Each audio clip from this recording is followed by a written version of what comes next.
Dans le souci de concrétiser les engagements pris par le gouvernement central depuis un temps, l'honorable Valentin Andukayembe est, lors de la plénière du 18 octobre 2024 tenue à Kinshasa, intervenu pour le cas de la carte d'identité qui doit être délivrée par l'Office national d'identification de la population, ONIPAN-Sigle. Selon cet élu de Djimbelengue, l'État congolais avait renouvelé ses engagements en date du 11 juin 2024 à laquelle il était déterminé à délivrer une carte d'identité à chaque citoyenne et citoyen congolais par le biais de cet office qui reçoit régulièrement les frais de fonctionnement et qui n'arrive pas à réaliser sa mission. Par ailleurs, Valentin Andukayembe, député national réélu de Djimbelengue, a en même temps évoqué le cas de certains établissements publics qui présentent jusqu'alors leur dysfonctionnement. Tel est le cas de la FIKIN qui est devenu un camp de policiers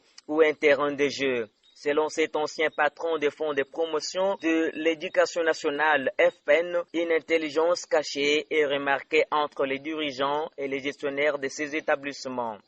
Enfin, cet élu du peuple accuse le ministre des Finances d'être à la base d'une inflation créée en versant au marché une masse monétaire importante des francs congolais.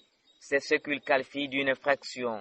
Après s'être inquiété par la situation de la monnaie nationale par rapport à la devise étrangère, en ajoutant « le taux d'échange est un élément qui touche au vécu quotidien et réduit le pouvoir d'achat de la population ». Et je voudrais davantage m'atteler sur la loi rectificative. Et cette loi rectificative en lien avec les engagements pris par le gouvernement de la République. Et lesquels engagements ont été renouvelés ici même, dans cette salle de plénière, le 11 juin 2024. Peut-être pour le gouvernement, il peut y avoir oubli, mais comme vous le savez, une personne qui a faim, il ne faut pas lui promettre à manger. Eh bien, le gouvernement nous a promis de donner à chaque citoyenne et citoyen congolais la carte d'identité à travers l'ONIP, l'Office national d'identification de la population.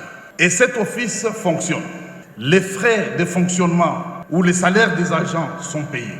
Mais la mission pour laquelle l'office a été créé n'est pas réalisée.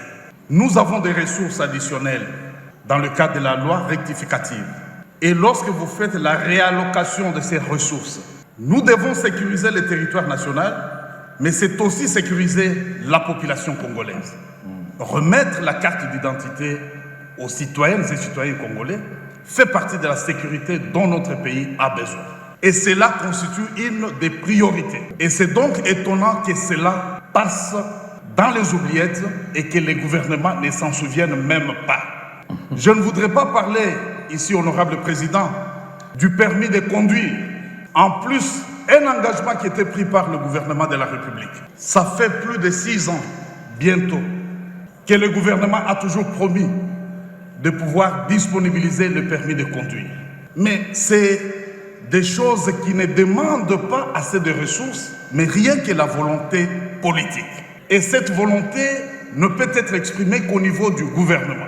Doit-on parler, honorable président, passez-moi le mot, de l'incompétence, manque de volonté politique ou simplement d'une négligence? Et alors, cette fois-là, ça devient très grave et même coupable. Et donc, dans le cadre de la réallocation de ces ressources, je voudrais bien que les citoyens congolais qui nous suivent en ce moment se rassurent que cette fois-ci, du moins, la carte d'identité leur sera délivrée. L'Office national d'identification est là.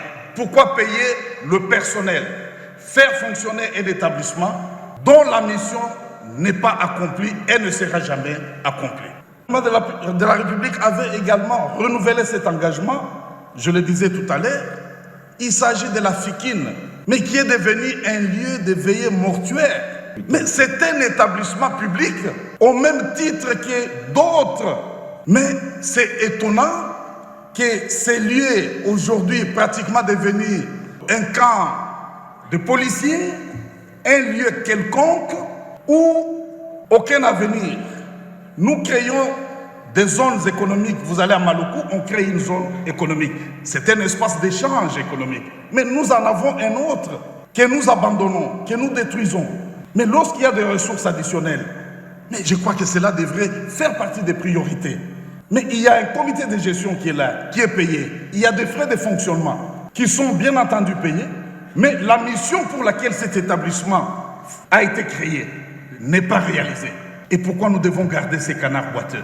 Et c'est là que nous comprenons que ce que nous appelons canards boiteux, entre les dirigeants et les gestionnaires de ces établissements, donc il y a peut-être une intelligence que nous voudrions bien comprendre. Honorable Président, je termine par une question que je voudrais poser au ministre des Finances.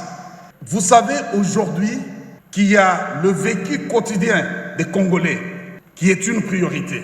Et l'élément qui touche à ce vécu quotidien, c'est les taux de change, la fluctuation de la monnaie nationale par rapport à la devise étrangère.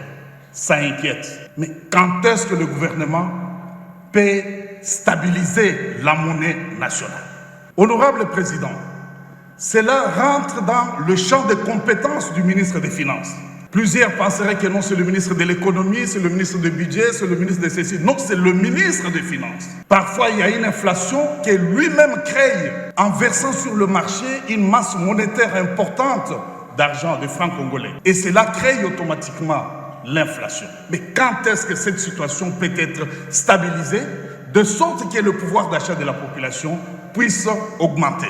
Parce que si nous parlons aujourd'hui de l'augmentation des salaires des agents et fonctionnaires de l'État, mais c'est parce que nous connaissons exactement l'augmentation ou la fluctuation du taux d'échange. Et si stabilité il y avait, c'est le pouvoir d'achat qui augmenterait et personne ne parlerait de l'augmentation des salaires. C'est aussi une façon d'aider le gouvernement.